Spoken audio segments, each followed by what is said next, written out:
आणखीन एक ब्रेकिंग बातमी पाहूयात। मवियाची शरद पवारांच्या निवासस्थानी बैठक बोलवण्यात आलेली आहे। सिल्वर ओकवर मवियाची ही बैठक होणार आहे। नाना पटोले, बाळासाहेब थोरात सिल्वर ओकवर सध्या दाखल झालेले आहेत। जितेंद्र आव्हाड या बैठकीसाठी पोहोचलेले आहेत। तर मवियाच्या जागा वाटपासंदर्भात या आजच्या बैठकीमध्ये चर्चा सुद्धा होणार आहे।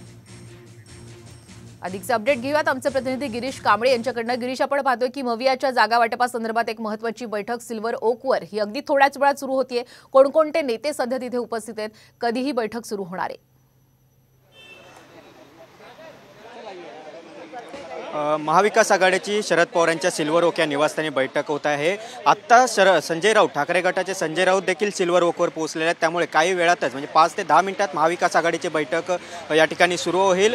सकाळी सुरुवातीलाच जयंत पाटील असतील, याशिवाय अनिल देशमुख राष्ट्रवादीकडून, तसंच जितेंद्र आव्हाड पोहोचले, तर काँग्रेसकडून बाळासाहेब थोरात, नाना पटोले हे बैठकीसाठी पोहोचलेले आहेत। सध्या महाविकास आघाडीमध्ये काही जागांवर तिढा, यामध्ये सांगली ही प्रतिष्ठेची लढत केलेली आहे। सांगलीवर काँग्रेस आणि ठाकरे गटांमध्ये सध्या चुरस आहे। ठाकरे गटाने त्यांचा उमेदवार जाहीर केलाय, तर काँग्रेसने तो आमची ही जागा असल्याचं म्हटलंय। त्यामुळे आज या सांगलीच्या जागेवर चर्चा होईल। याशिवाय भिवंडीवर देखील सध्या महाविकास आघाडीमध्ये वाद सुरू आहे। राष्ट्रवादी त्या ठिकाणी आग्रही आहे, तर काँग्रेस देखील त्या ठिकाणी जागा मागते। याशिवाय आता नव्याने मागणी ही काँग्रेसकडून आलेली आहे की दक्षिण मध्य मुंबईची जागा आहे ती आम्हाला द्यावी। यामध्ये सध्या मुंबईतील 6 जागांपैकी 4 जागा, 5 जागा सध्या स्थितीत ठाकरे गट लढणार आणि 1 जागा ही काँग्रेस लढणार, अशा पद्धतीची स्थिती होती। परंतु काँग्रेसने आता दक्षिण मध्यवर देखील दावा केलेला आहे। या ठिकाणी गायकवाड आमचे पूर्वी उमेदवार होते, ते त्या ठिकाणी निवडून यायचे आणि त्यांच्या जागी आता वर्षा गायकवाड त्या ठिकाणी निवडणूक लढतील, अशा पद्धतीचं नाना पटोले यांनी सांगितलंय। त्यामुळे दक्षिण मध्यची जागाचा ठिकाणी तिढा आहे।